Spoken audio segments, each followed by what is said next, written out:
So a few years ago, design professors actually used to have this running joke with their students. Oh, yeah, the dinosaur thing. Yeah, exactly. A student would be just staring at a blank screen, right? Right. Completely frustrated, totally overwhelmed by some complex assignment. And the professor would just walk by and say, look, there's no magic create dinosaur button on your keyboard. You have to put in the hours. Right, meaning like if you want a photorealistic T-Rex in your layout, you have to physically draw it. Or composite it from, 20 different photographs. Or spend days building a 3D model. It was manual, painstaking labor. Well, as of this year, that button actually exists, and today we are going to find it. Which is just wild to think about. It's the ultimate paradox of the modern creative landscape, really. How so? Well, we've reached a point where the software can practically read your mind, but the fundamental architecture of what makes a design actually good, that hasn't changed since people were, carving into stone tablets. Welcome to another deep dive. Today, we have a very specific mission for you. If you're a novice designer, or even just someone who occasionally has to make a flyer for a neighborhood block party. And feels totally paralyzed by the sheer volume of software options. Yes, exactly. If that's you, this deep dive is for you. We're using Chapter 4 of the book Design for Dummies as our roadmap today. The chapter's perfectly titled, actually, Choosing the Right Tool for the Job. Right, and we are going to figure out exactly what tools you actually need, what you absolutely don't need, and how to invest your time and money without completely losing your mind. And to really understand this, I kind of want to shift our visual back to you today. Let's move away from the sleek, glowing digital studio we usually talk about. Okay, where are we going? Right back to a classic, battered, ink-stained wooden drafting table. I love that visual. Because the core philosophy we need to adopt, right from the start, is that tools are literally just tools. They don't have magic powers. Exactly. They possess no inherent taste, they have no empathy, they don't understand human psychology. Right, they can be used to create magnificent art, or they can be used to create complete garbage. Yeah, there is still no tool more powerful than the human mind. Which brings us to the absolute ground floor. Before we get anywhere near the glowing screens and the AI dinosaur buttons. Right. We have to start with the ultimate low-tech hack. A blank piece of paper and a cheap yellow number 2 pencil. The classic. The argument here is that the cheapest, most widely available tool on the planet is still the undisputed king of the ideation phase, right? 100%. And it all comes down to technical friction. Or, well, the complete lack of it. Okay, let's unpack this. What do you mean by technical friction? Think about the cognitive load of starting a digital document. You sit down, you have this brilliant, fleeting idea for a logo in your head. You're excited, you're ready to go. Right. So you double-click the software icon, and immediately, before you can even make a single mark on the screen, a pop-up box assaults you. Oh, the new document window. Yes. It demands logistical blueprints. It asks, are we working in inches or pixels? What is the DPI? Is the color space RGB or CMYK? I want to pause on that for a second, because I think a lot of people just blindly click OK on that box without knowing what those terms actually mean. Oh, absolutely. Most beginners just guess. And that right there is the friction. Let's actually break down RGB versus CMYK just to show how aggressive that initial digital hurdle really is. It's a perfect example of premature logistics. So RGB stands for red, green, and blue. Okay. It is an additive color model based entirely on light. If you're designing something that will only ever be seen on a glowing screen, like a website, an app, an Instagram post, you use RGB. Because monitors use light. Exactly. Yeah. Your monitor has millions of tiny pixels, and each pixel contains a microscopic red, green, and blue light. Right. When all three are turned up to full intensity, they create pure white light. When they're all turned off, you get the black of the dead screen. So it's literally painting with flashlights. That is a great way to put it, yes. But CMYK is the exact opposite. Which stands for cyan, magenta, yellow, and key, right? Yes, and key is just the printing term for black. This is a subtractive color model based on physical ink. So this is for printing. Right. If you're designing a physical magazine or a poster, you must use CMYK. Because when you print on white paper, you're starting with maximum brightness. White of the paper. Exactly. As you add ink, the ink physically absorbs and subtracts the light hitting the page. If you mix 100% cyan, magenta, and yellow ink together, you don't get white light. You get a dark, muddy mess. Right, an almost black puddle. So the software forces you to choose your physics light or ink before you even know what you're drawing. It's like trying to figure out what to make for dinner, but before you can even look in the fridge to see what ingredients you have, a contractor knocks on your door. Right. And he demands to know if you want to install gas or electric ovens in your kitchen. It completely derails the creative thought. Which is exactly why the pencil and paper are so vital. They don't ask you for a color profile. You just make a mark. There's no pop-up box on a Post-it note. Exactly. The author gives this incredible example of a 15-second sketch of a business card layout that perfectly illustrates this. Oh, I remember this. It's nothing more than a rough pencil rectangle drawn on a scrap of paper. Inside that rectangle, there's a smaller empty box representing where the company logo will go. Just a rough shape. Yeah, and below that, a dark, heavy scribble of graphite representing the visual weight of the employee's name in a bold font, and a thin, light pencil line next to it for their job title. That literally takes 15 seconds to draw. But when you look at it, it conveys a massive amount of structural information. It really does. You instantly know the spatial relationship, the balance, the hierarchy of the elements. And you did it with zero risk. The zero risk aspect is huge. I think that's the secret engine of good design. It is. When you're just scribbling a tiny box to represent a logo, your brain is working generatively. You're not worrying about perfection. Right. Does it matter that your hand-drawn rectangle isn't the perfect 2.5 by 3 inch dimensions of a standard American business card? Not at all. It's simply an artifact for preserving an idea before it evaporates. Exactly.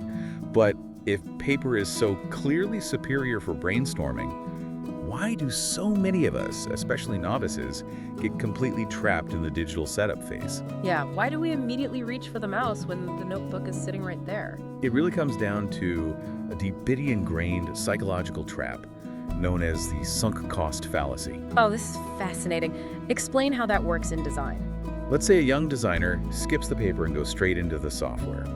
They spend an hour meticulously setting up the document. Choosing the margins, finding the perfect font. Right. They pick a beautiful, expensive typeface. They perfectly align everything. They add a drop shadow.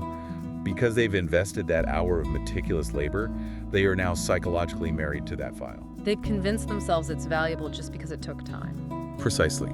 They are significantly less willing to throw it away, even if the underlying layout is fundamentally flawed. They'll just keep polishing a bad idea. Yeah, they'll spend 3 more hours trying to force a terrible concept to work simply because the drop shadow looks polished. Wow. And a 15-second paper sketch just destroys the sunk cost fallacy entirely. Exactly.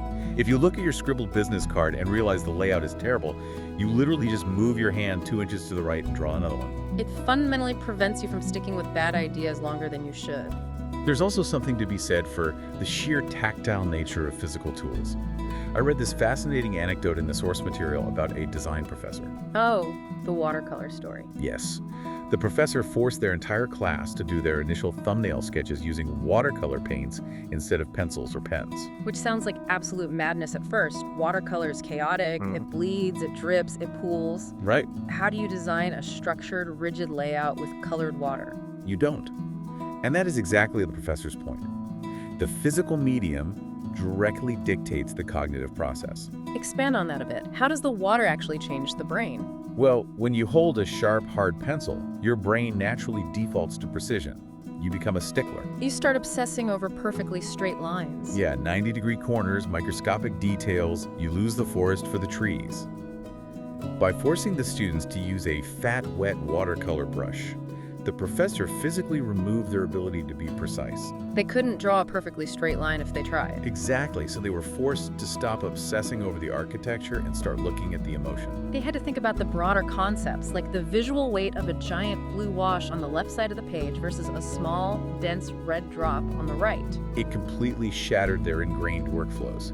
If you start every single project by double-clicking the same software icon and opening the same blank white digital canvas, you are building invisible cognitive roadblocks for yourself. Your brain just goes on autopilot. Right. Stepping away from the glowing screen and grabbing charcoal, or fat markers, or even physically cutting up construction paper with scissors. Getting your hands dirty. Yes. Yeah. It forces your brain to solve spatial problems from a completely alien angle. Okay, so paper, charcoal, watercolors, they are the undisputed champions for generating raw ideas. But eventually you have to cross the bridge, right? You do. We live in a digital economy. You need the permanence, the infinite shareability, and the exact precision of digital files. Absolutely. So how do you cross that bridge without losing that beautiful, organic, tactile feel of the pencil? This is where we enter the realm of tablets, styluses, and the very complex economics of convenience. Here's where it gets really interesting. Because the immediate counterargument every modern design student makes when you praise paper is, yes, but what about my tablet? I have a digital pencil. It's practically magic. And to be completely fair to the technology, it really is borderline magical. You hold this sleek white cylinder, it's completely wireless. It senses the exact microscopic angle of your tilt. It registers thousands of levels of pressure sensitivity. You tap the side of it with your index finger, and instantly your pencil transforms into a glowing neon highlighter. Or a massive airbrush or a razor-sharp ink pen. The workflow speed is undeniable. The capability is phenomenal, but we have to take a very objective, sobering look at the economics here, right? We really do. We need to break down the actual mechanics of these tools before we completely jettison old-school methods. There are basically two dominant ecosystems in this space. Right, the standalone tablet like the iPad and the peripheral drawing tablet like the Wacom. Let's run the numbers on these because I think a lot of people assume you just buy a stylus and you're done. Oh, it's far from it. Let's look at the premium standalone setup first. You aren't just buying a stylus. You have to buy the glass supercomputer it attaches to. Which is not cheap. No. A modern high-end tablet can run anywhere from $500 to well over $1,000. Just for the screen. Right. Then the premium stylus is usually another $130. The professional-grade drawing software is another $20 or $30. And even then, you aren't really done, because drawing on raw glass is actually a deeply unpleasant experience for a lot of artists. It is. Which brings us to a brilliant concept the author mentions, the tongue test. Yes. I love this. It's such a visceral mental exercise to understand surface tension. It really works. Yeah. If you want to mentally understand the microscopic surface texture of an object, just imagine touching it with your tongue. Your brain can instantly simulate the feeling. It's weirdly accurate. Like, imagine dragging your tongue across a piece of heavy, textured watercolor paper. You can physically feel the dry, rough, porous grit of it in your mind. Right. Now imagine dragging your tongue across a freshly cleaned glass window. It's slick, it's completely frictionless, it's cold. Exactly, and friction is what actually gives an artist control. When you draw with a graphite pencil on paper, the microscopic tooth of the paper is physically grabbing the graphite and ripping it off the pencil tip. That resistance is what allows your hand to accurately stop a line exactly where you want it. Yes. Drawing on a raw glass tablet screen is like trying to ice skate in dress shoes. That's a great analogy. Your hand is constantly sliding past the intended stopping point. So to fix this, digital artists end up spending even more money trying to make their $1,000 futuristic glass screen feel like a 2-cent piece of dead tree. The irony is amazing. They buy $30 textured screen protectors that mathematically mimic the grit of paper. They buy $20 replacement nibs made of felt or fiber to create artificial drag. By the time you are done, you have spent upwards of $1,300. Now compare that to the peripheral tablet ecosystem championed by companies like Wacom. These are the ones that don't have screens, right? Correct. They are not standalone computers. They're essentially highly advanced, textured plastic trackpads that sit flat on your desk. You plug them into your existing computer via USB. Right. You draw on the dark plastic pad with a specialized stylus, but you don't look down at your hand. You look up at your computer monitor to see the cursor moving. Which sounds like trying to pat your head and rub your stomach at first. It's a total hand-eye disconnection. It definitely takes a few days to build the neural pathways, absolutely. But once it clicks, it becomes second nature. And the economics are vastly different, I assume. Oh, completely. Because there is no internal computer processor and no glowing display screen, a professional-level Wacom tablet can be purchased for under $100. Wow. That's a massive difference. Even the massive, highly advanced ones max out around $400. And the stylus doesn't even need batteries. It uses electromagnetic resonance powered by the board itself. So I have to play devil's advocate here on behalf of the novice designer listening to this. Go for it. If I have the budget, is spending $1,300 on a glass tablet setup actually going to make me a better designer? Or is it just a luxury trap? It is the classic need versus want dynamic. And it completely depends on your specific daily workflow. Okay, give me an example. Do you need a pressure-sensitive, tilt-recognizing digital stylus to sketch out the rough spatial layout of a business card. Definitely not. Right. It is wildly overpowered and unnecessarily expensive for that task. A chewed-up pencil from a mini golf course will yield the exact same foundational design result. Right. The tool doesn't invent the layout. You do. Exactly. However, if your specific creative niche involves heavy, continuous, highly rendered illustration, then it changes. Like if you're painting digital portraits. Or designing complex video game characters or hand lettering custom typography all day long, then the investment instantly pays for itself in workflow efficiency. Because you aren't fighting the medium anymore. Right. You can take a photograph of a model, drop it onto your digital canvas, instantly drop the opacity to 10% so it looks like a faint ghost. And use your stylus to trace the exact anatomical structure on a new layer perfectly. And you have the ultimate safety net, undo button. The magical undo. The ability to physically tap the screen with 2 fingers and instantly erase a mistake rather than vigorously scrubbing a piece of paper with a pink eraser until the paper tears. It's the equivalent of time travel for an illustrator. It encourages experimentation because the penalty for failure is 0. Exactly. Okay, so we've sketched our chaotic, brilliant ideas on paper to bypass the sunk cost fallacy. Maybe we've used our tablet to refine some custom lettering. But now, the honeymoon phase is over. It's time to build the real thing. Right, we have to actually build the final, structurally sound, professional-grade product that a commercial printer can actually use. We have our hardware. Now we need the heavy machinery. We need the software. We are entering the domain of the undisputed heavyweight champion of the design world, the Adobe Creative Cloud. It is a juggernaut. It is the absolute inescapable industry standard. Truly. If you walk into a branding agency in Tokyo, a print shop in London, or an animation studio in Los Angeles, they are speaking the language of Adobe. Which is a crucial reality check for anyone listening who wants to do this professionally. Yes, if you want to be a hobbyist, use whatever software makes you happy. But if you want to be employable, learning the Adobe ecosystem is not an elective.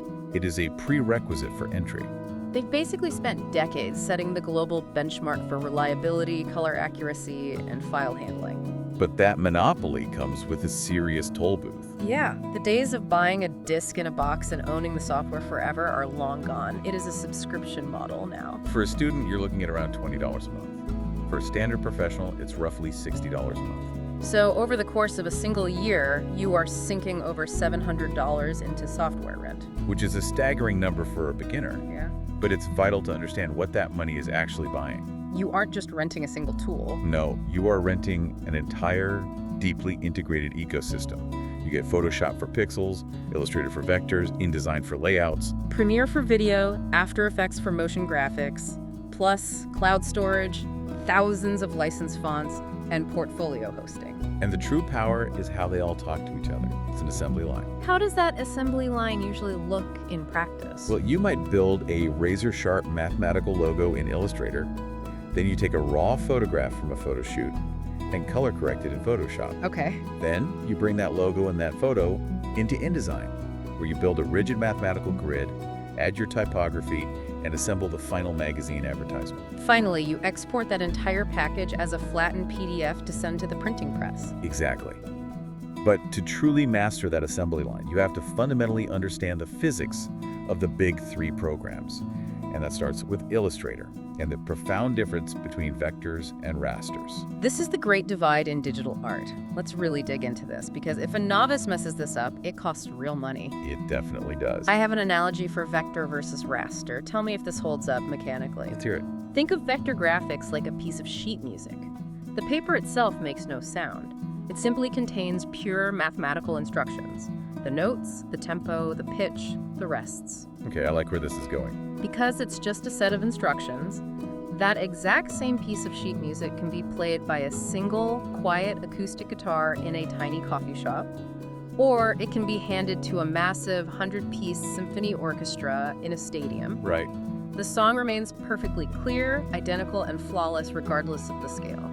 That is vector. That's a great way to think about it. Raster graphics, on the other hand, are like a cassette tape recording of a song. The data is physically fixed and baked in. It sounds great in your car stereo. But if you scale it up, Exactly. If you take that exact same cassette tape, plug it into the massive stadium speakers, and turn the volume up to maximum, the audio will become incredibly distorted, fuzzy, and completely unlistenable because you are stretching finite data beyond its physical limits. That is a flawless mechanical analogy. Vector artwork is entirely rooted in geometry and mathematical formulas. So there are no pixels. None.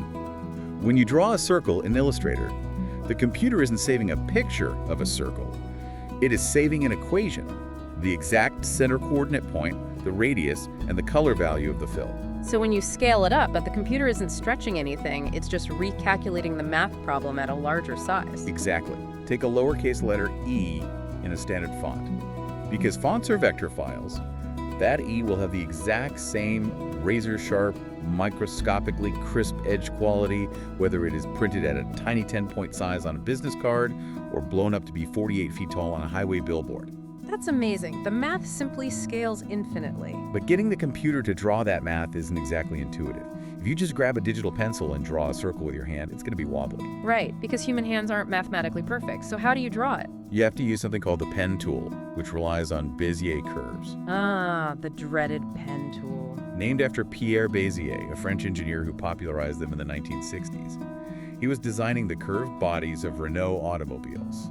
Oh, really? I didn't know it came from car manufacturing. Yeah, he needed a mathematical way to describe a smooth, sweeping curve to a computer so a machine could accurately mill the physical car parts. How does it actually work on the screen? Because it is notoriously frustrating for beginners. It feels entirely counterintuitive to how human hands naturally draw. Instead of dragging a pencil to make a line, you use the pen tool to drop an anchor point on the screen. Just a single click. Right. Then you move your mouse to a new spot and drop a second anchor point. The computer instantly draws a perfectly straight line between them. To make a curve. To make a curve, you click that anchor point and drag out these two invisible levers called directional handles. As you pull the handle further out, the mathematical tension on the line increases, bowing it into a perfect arch. It's like pinning down a piece of wet spaghetti and using invisible strings to pull it into a curve. That's a good way to picture it. It's like trying to steer a car from the back seat. I know a lot of design professors recommend a website called the Bezier Game to help students practice, because until your brain understands how to predict where those tension handles will pull the line, Illustrator feels impossible to use. It definitely requires rewiring your spatial reasoning. A great practical way to learn is to take that rough 15-second paper sketch we talked about, scan it, drop it into Illustrator, lower the opacity so it looks like a faint ghost. And then use the pen tool to digitally trace over your organic pencil lines with perfect, rigid mathematical curves. You are building structural seal over a rough clay foundation. Okay, but we promised everyone earlier that we would find the magic button. The world of Bezier curves and spending 3 hours manually plotting anchor points to draw a dinosaur, that world is currently experiencing a massive seismic shift. We have arrived at the integration of generative artificial intelligence directly into the vector workflow. This is huge. Adobe has introduced a tool called text-to-vector graphic. And this isn't just generating a flat pixelated image. This is generating actual math. Let's look at the exact test scenario from the sources. You open a blank Illustrator file, you open the text prompt box and type Tyrannosaurus Rex in the jungle with mouth open and teeth showing. You hit enter. And in less than 60 seconds, the server farm processes the request and delivers 3 distinct options. 3 variations of the dinosaur. And crucially, they are not flat pictures. They are fully constructed, mathematically sound vector files. Every scale, every leaf, every tooth is comprised of perfectly plotted anchor points and Bezier curves. The software literally did the manual labor of plotting 10,000 points of tension, and the results are staggering. The second option the AI spit out was a highly stylized, incredibly usable illustration. Now, if you zoom in closely, it's not flawless, right? AI is notoriously bad at anatomy. Very true. The T-Rex's hand might have 3 fingers merged into a weird claw, and some of the jungle leaves might have overlisting, messy anchor points that look like a tangled ball of yarn. But the foundational labor is done. The barrier to entry has evaporated. A designer doesn't have to spend 5 hours meticulously drawing the base shapes of a dinosaur. Exactly. They have the raw, digital clay instantly placed on their desk. And their job transitions from building the clay to sculpting and refining the clay. They just grab the pen tool and manually fix the messy hand. Which fundamentally changes the timeline of commercial design. If you can generate the base assets in 60 seconds, the value of the designer shifts completely. It really does. But let's leave the pure math of Illustrator and cross the divide to the other side of the digital world. Let's talk about the cassette tape. Let's talk about Photoshop. If Illustrator is the realm of the mathematician, Photoshop is the realm of the photographer and the illusionist. It is a raster-based editing program. We need to define raster because it dictates every single rule in this software. A raster graphic is nothing more than a mosaic. It is a rigid grid comprised of millions of microscopic squares called pixels. Just tiny colored squares. Right. Each individual square can only hold one single solid color.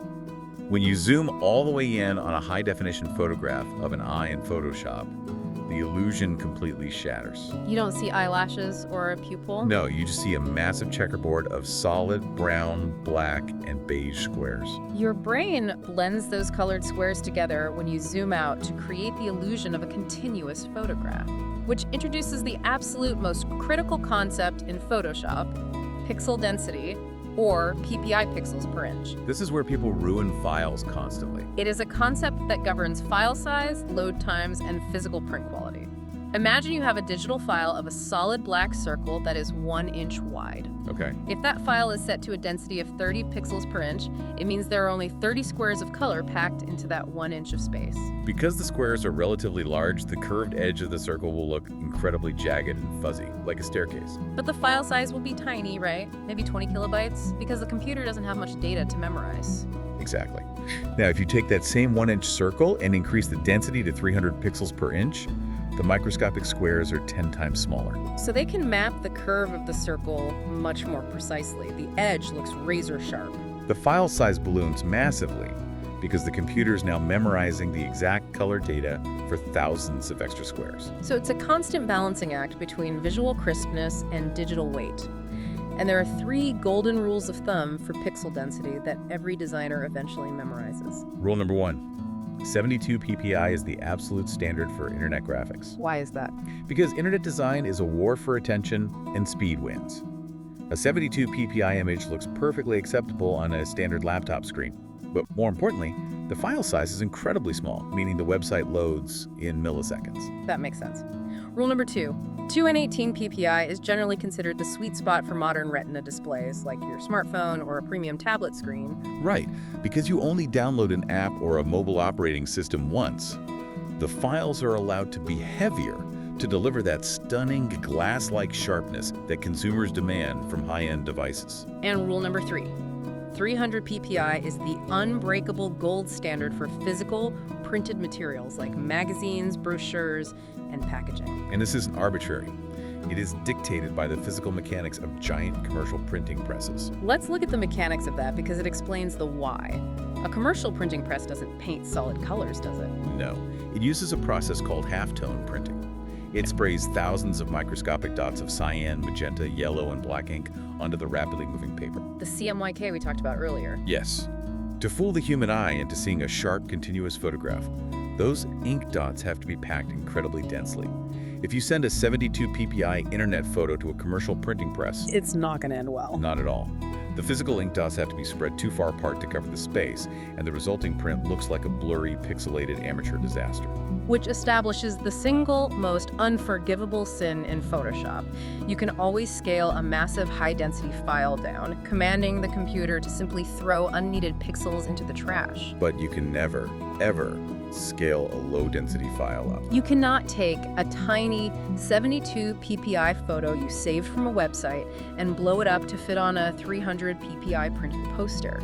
The data simply does not exist. The computer will try to guess and invent pixels by stretching the existing ones, resulting in a blurry mess. So assuming you have a high-resolution photograph to start with, how do you actually manipulate it safely? If the pen tool is the crucible of Illustrator, what's the equivalent in Photoshop? The absolute Mount Everest of Photoshop is mastering the Holy Trinity: layers, masks, and blend modes. Let's focus intensely on layers and masking, because this is where the philosophy of non-destructive editing comes in. This is what separates the professionals from the amateurs. Definitely. Let's use an example. Okay, let's say you take a stunning, high-resolution photograph of a bright pink flamingo at the local zoo. It's a gorgeous bird, but unfortunately, directly behind it is an ugly, distracting, rusted chain-link fence. You want to extract the flamingo and put it on a clean white background. A complete novice will open the photo, select the digital eraser tool, and just start vigorously rubbing out the chain link fence pixels around the bird.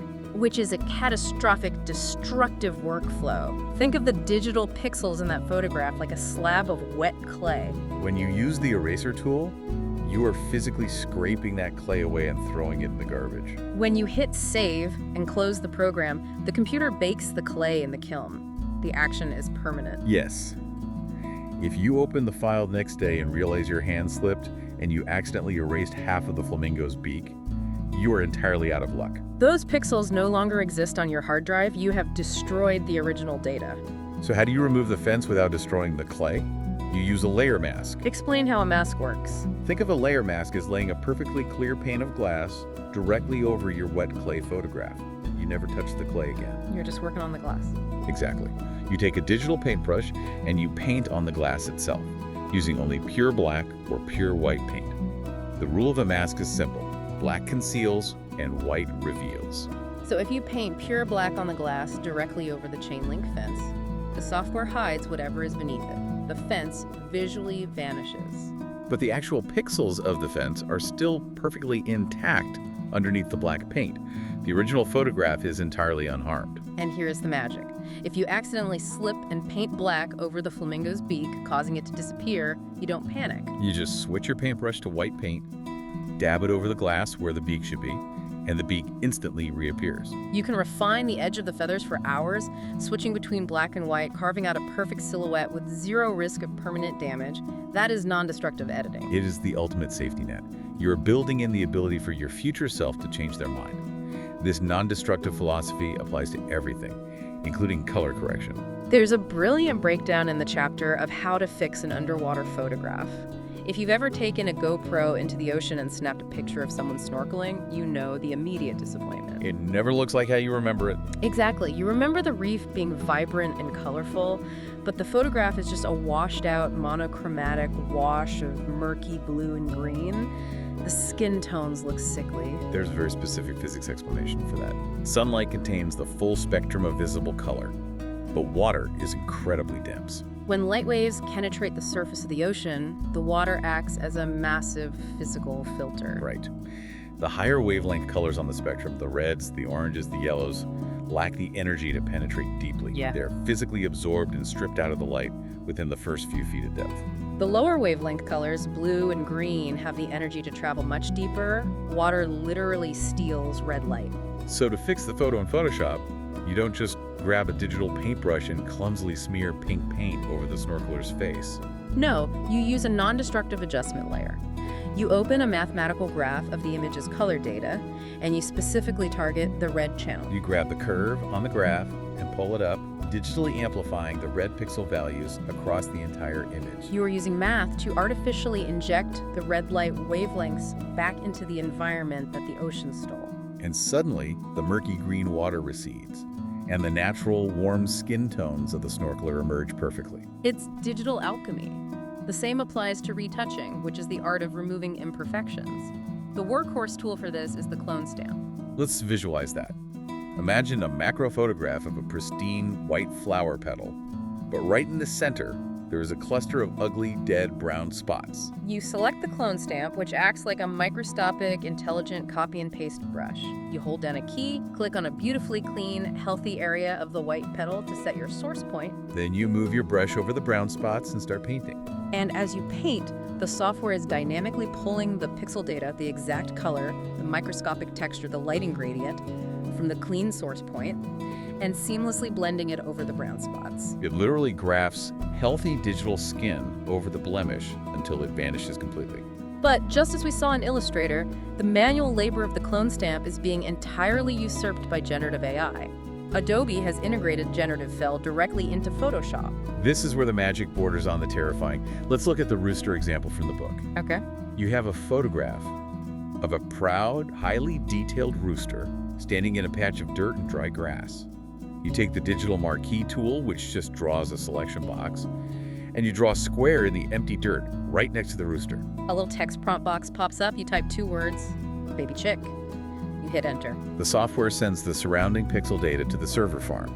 It analyzes the specific angle of the sunlight hitting the rooster. It analyzes the focal length and depth of field of the camera lens. It analyzes the exact color temperature of the dirt. And in seconds, it doesn't just paste a cartoon sticker of a chick onto the photo. It generates a photorealistic baby chick sitting in the dirt. The chick is casting a mathematically perfect shadow onto the ground that perfectly aligns with the rooster's shadow. The lighting on its yellow feathers perfectly matches the ambient light of the scene. The resolution and digital grain perfectly match the original camera sensor. It is visually indistinguishable from reality. And if you want to go the other direction, it's even faster. If you draw a rough lasso around the massive rooster itself, and you just leave the text prompt entirely blank and hit generate. The software assumes you want the object removed. It completely deletes the rooster, analyzes the surrounding dirt and grass, and intelligently hallucinates what the background should have looked like if the rooster was never standing there. It seamlessly fills in the hole with newly generated dirt clods and shadows. What used to take an expert retoucher 3 hours of painstaking clone stamping now takes a single click and 10 seconds of processing time. The manipulation of reality has never been more frictionless. Okay, we have our perfectly crisp, infinitely scalable vector logo from Illustrator.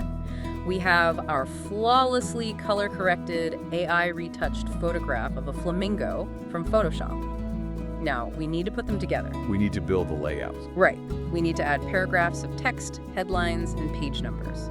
We need a skeleton. This brings us to the third pillar of the Adobe suite, the master assembler, InDesign. InDesign is desktop publishing software.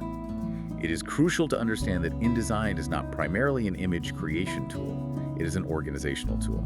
It is the architect's drafting table, where all the individual raw materials are brought together to build the final house. If you were just designing a single one-off poster for a band, you can probably just do the typography in Illustrator and be fine. But if you are designing a 200-page monthly magazine, a complex corporate annual report, or a massive textbook, InDesign is absolutely mandatory. It is engineered specifically to handle massive volumes of text at rigid structural grids across hundreds of pages without crashing. And the success of a 200-page document entirely depends on setting up the mathematical structure correctly on page 1. Let's walk through the anatomy of an InDesign document, specifically focusing on a facing cages spread. Imagine you are holding a magazine open in your hands, looking at the left and right pages simultaneously.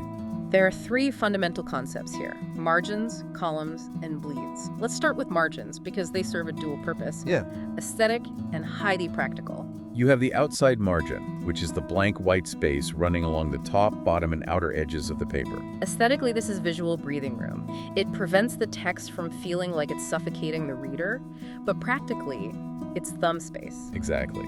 When a human being physically holds a magazine, their thumbs wrap around the outer edges. If you push your tiny 10-point body text all the way to the extreme edge of the paper, the reader's thumbs will physically cover the words. They will have to constantly shift their grip just to read a sentence, which causes subconscious frustration. Good design anticipates physical human interaction. Then you have the inside margin, which is also called the gutter. This is the blank space directly in the middle of the spread where the left and right pages meet and plunge into the physical binding of the book. This is a critical mathematical calculation. If you don't leave enough empty space in the inside margin, your text will get literally sucked into the dark, curved crease of the book's spine. The reader will have to violently crack the spine of the magazine open just to read the ends of the sentences. The specific width of this margin depends entirely on the manufacturing process. A spiral-bound notebook needs about ½ an inch to accommodate the metal coils. A massive, perfect bound textbook with a thick, glued spine might need a full inch of inner margin just to account for the curve of the thick paper. Once your margins are set, you build the internal skeleton, the columns. And there is a real mathematical beauty to column grids. I've always found the 6-column grid fascinating. It's extremely versatile. Why build a document with 6 narrow vertical columns? Because the number 6 is incredibly divisible. It offers ultimate layout flexibility while maintaining underlying order. On page 10, you might merge the columns to create 2 massive, wide columns of text for a dramatic opening essay. On page 11, you might split the layout into 3 medium columns for standard reading. On page 12, you might have 1 wide column of text and 3 narrow columns of photos. Because the underlying invisible grid is based on 6, all of these vastly different layouts will subconsciously align and feel perfectly unified to the reader's eye. Structure breeds creative freedom.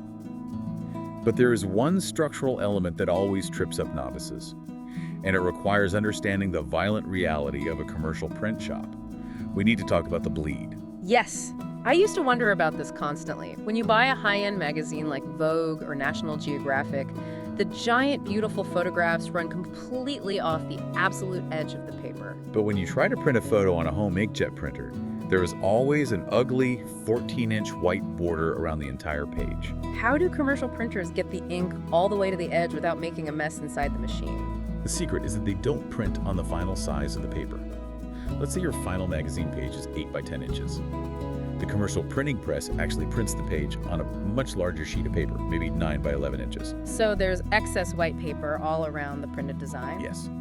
Then they take a stack of 1,000 printed pages, put them into a massive hydraulic machine, and a giant razor-sharp steel guillotine blade slams down, physically chopping off the excess paper on all 4 sides to trim the magazine down to exactly 8 by 10 inches. But steel blades aren't perfectly microscopic. Paper shifts. The blade might vibrate or be misaligned by a fraction of a millimeter. Precisely. And if the blade is off by half a millimeter and your photographs stop exactly on the 8 by 10 line, you will end up with a glaring, highly visible sliver of raw, unprinted white paper running down the absolute edge of your dark, moody photograph. It looks incredibly cheap and amateurish. So the bleed is the insurance policy. In InDesign, a bleed is an invisible red line that sits 1/8 of an inch outside the actual dimensions of your document. If you want a photograph of a dark forest to run off the edge of the printed page, you must physically stretch the photo past the edge of the document all the way out to that red bleed line. You are intentionally printing 1/8 of an inch of extra photograph that you know will be violently chopped off by the guillotine blade. It guarantees that even if the blade is slightly misaligned, it will only ever be cutting through dark forest ink, ensuring the color bleeds seamlessly off the physical edge of the final trimmed page. The coordination between digital software and heavy industrial machinery is wild. Okay, so InDesign is all about mastering this rigid structure, which introduces a feature called parent pages, which older designers still call master pages. Now, I want to challenge the premise of this tool for a second. Parent pages are basically global master templates. You design a layout once on a parent page, and you can apply it to 50 pages simultaneously. Yes. But isn't there a massive danger here? If you design an entire magazine using a rigid master template, won't every single page look identical, robotic, and incredibly boring to read? That is an excellent point of friction, and it highlights the crucial difference between logistical architecture and creative design. Okay, clarify that. Your pushback is 100% valid if a novice designer mistakenly puts their creative content, their photos, their main headlines, their essays onto the parent page. That is a misuse of the tool, and it will result in a robotic, soulless document. So what are they actually for? Parent pages are designed strictly for logistical repetition and navigational anchors. Oh, I see. Things the reader expects to be exactly the same on every page, like page numbers. Exactly. Page numbers, grid guides, and folios, which are the tiny, elegant lines of text usually sitting at the very bottom margin that display the magazine's name, the issue date, and the section title. Imagine you are typesetting a 300-page book. You manually type a tiny page number at the bottom right corner of all 300 pages. Then the client reviews the proof and says, actually, I think the page numbers would look better in the bottom center. If you didn't use parent pages, you now have to spend 4 hours manually clicking, dragging, and realigning 300 individual text boxes.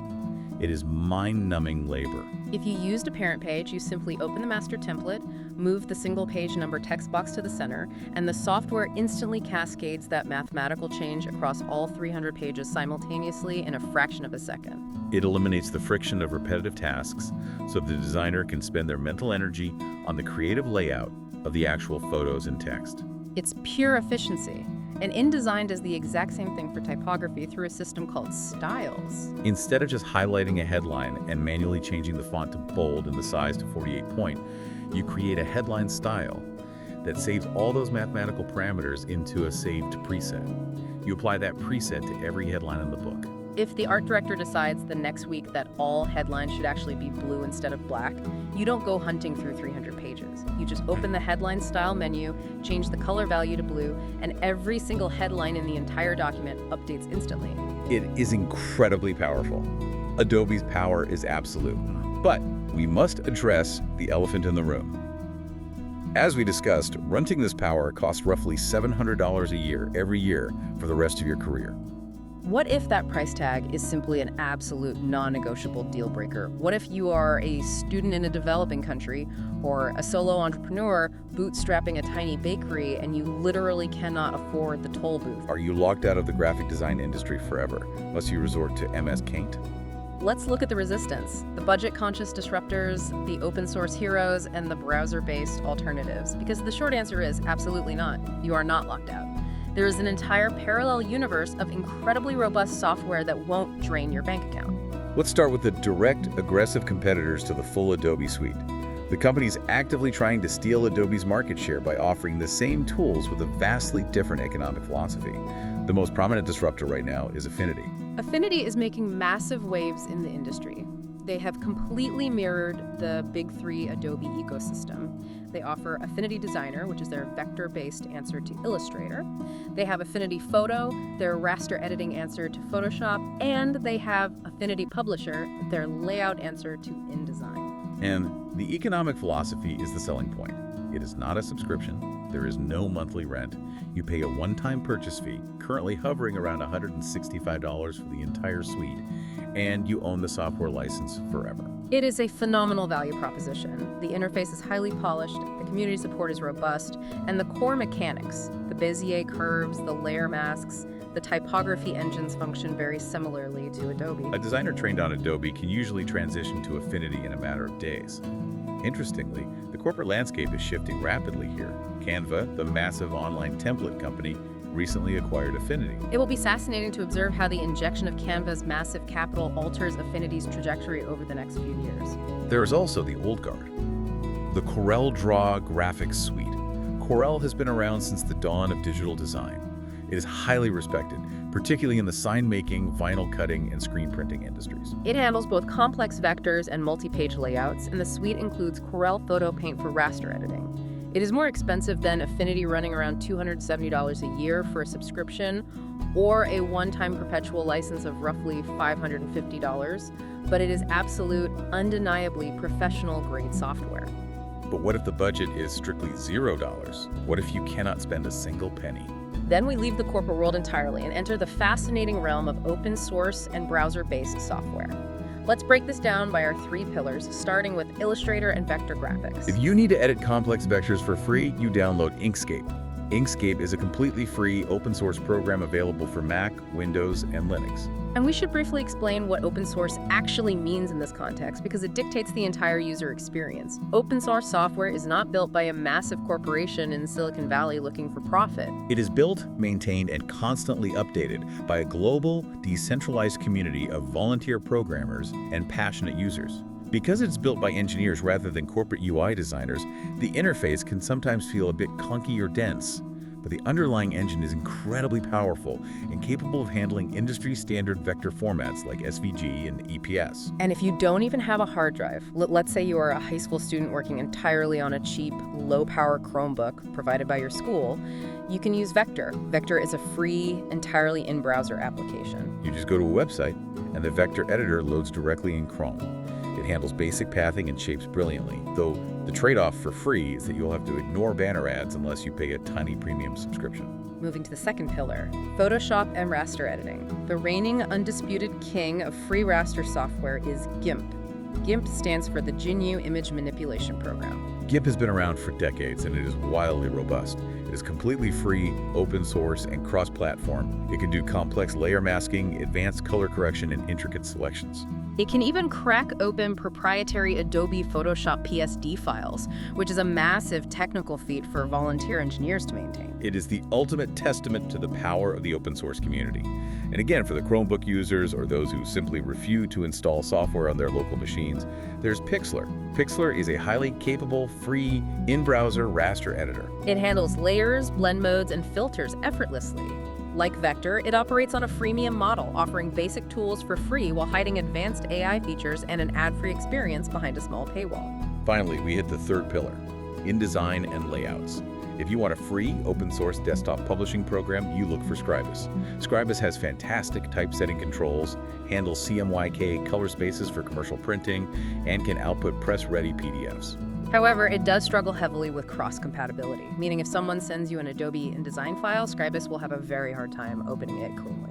Which brings us to the modern juggernauts of the layout world, the software that has completely democratized graphic design for the general public, Canva and Adobe Express. These are not traditional layout programs like InDesign. They are browser-based, drag-and-drop template editors.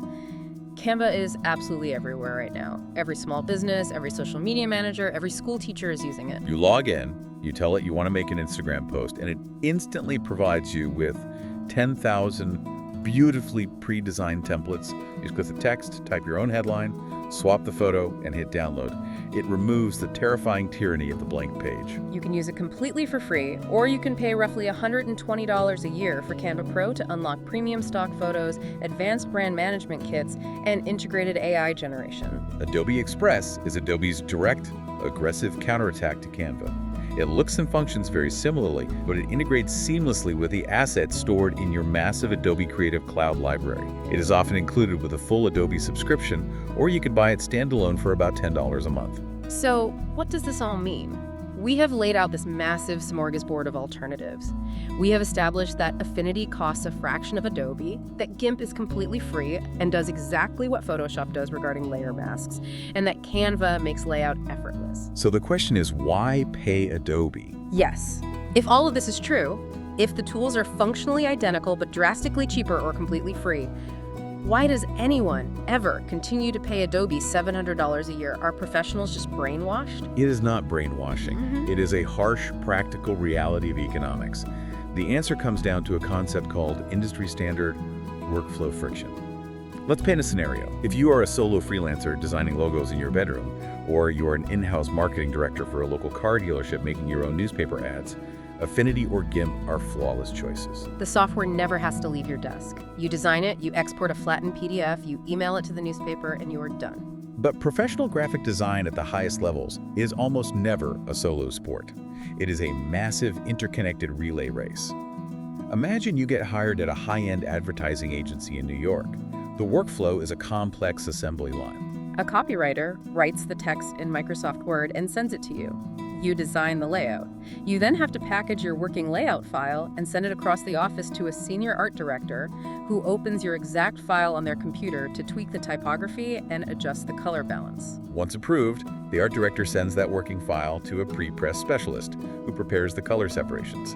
Finally, that file is sent to a massive commercial printing facility where it is fed into a RIP, a raster image processor. The RIP is the incredibly complex software brain of a multi-million-dollar physical printing press.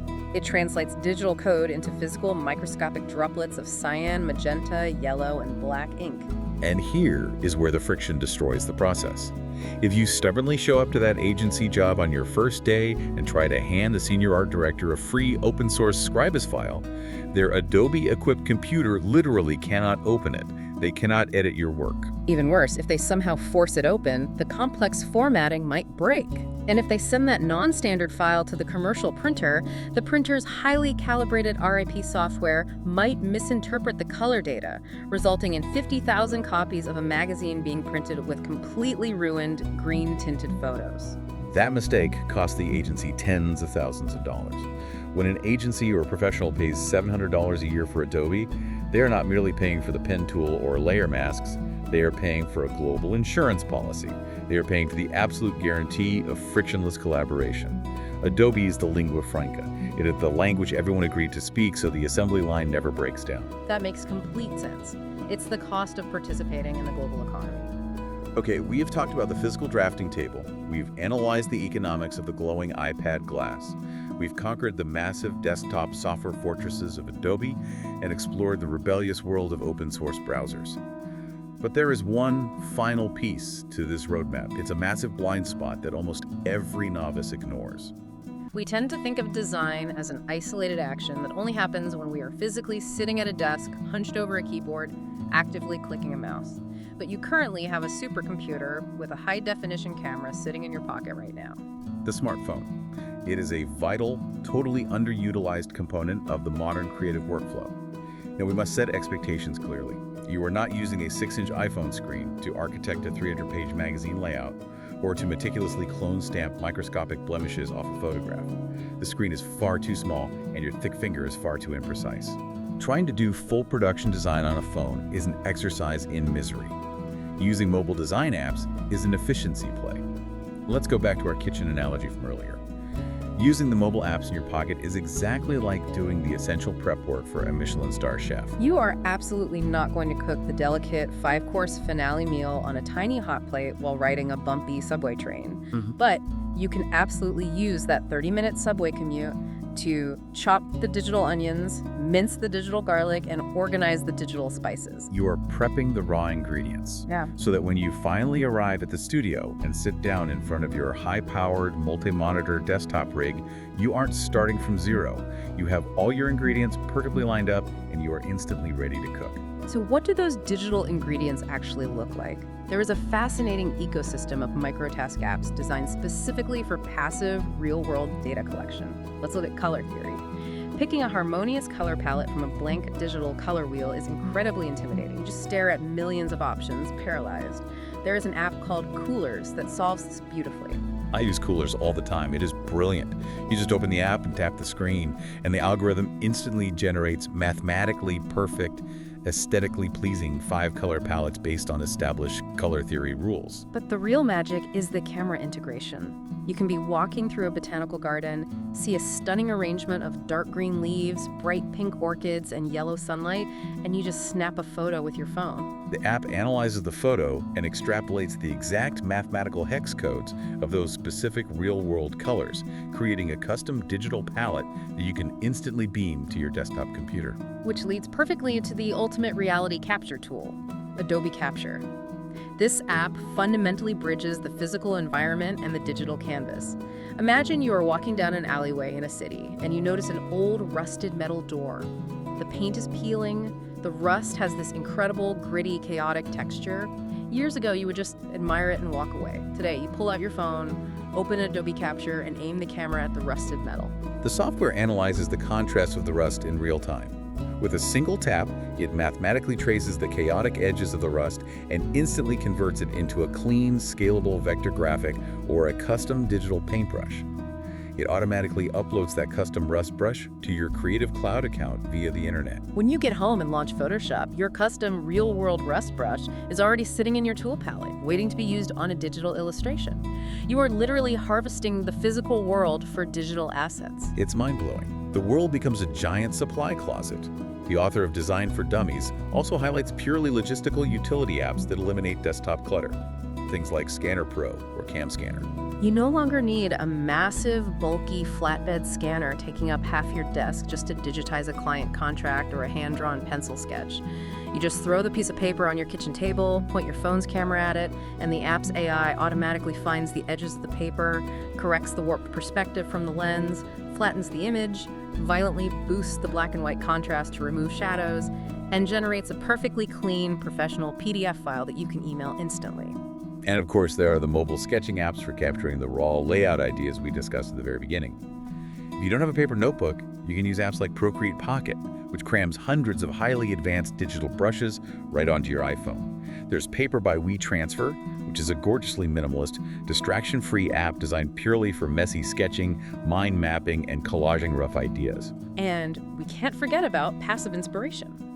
The Behance app is essentially a curated gallery of the greatest design work happening on the planet. Instead of doom-scrolling social media when you are waiting in line for a coffee, you can open Behance and actively study the typography, the layout structures, and the color palettes of elite professionals. You are training your eye during your downtime. This completely redefines how we view the workday of a creative professional.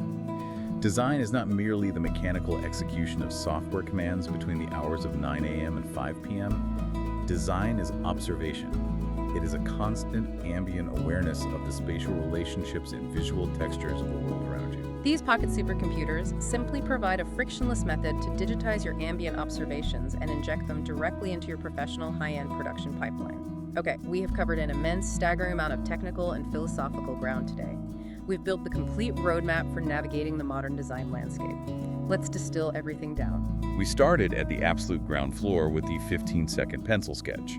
proving that the lowest tech tool is still the ultimate weapon against the paralysis of the blank page, the psychological trap, the sunk cost fallacy. We crossed the digital bridge, analyzing the very real mathematical economics of a $1,300 iPad glass screen versus a $60 Wacom plastic pad.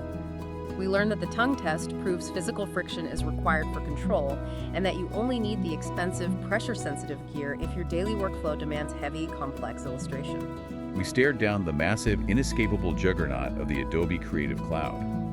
We learned that Illustrator relies on the infinite math of Bezier curves to scale vector logos to the size of buildings.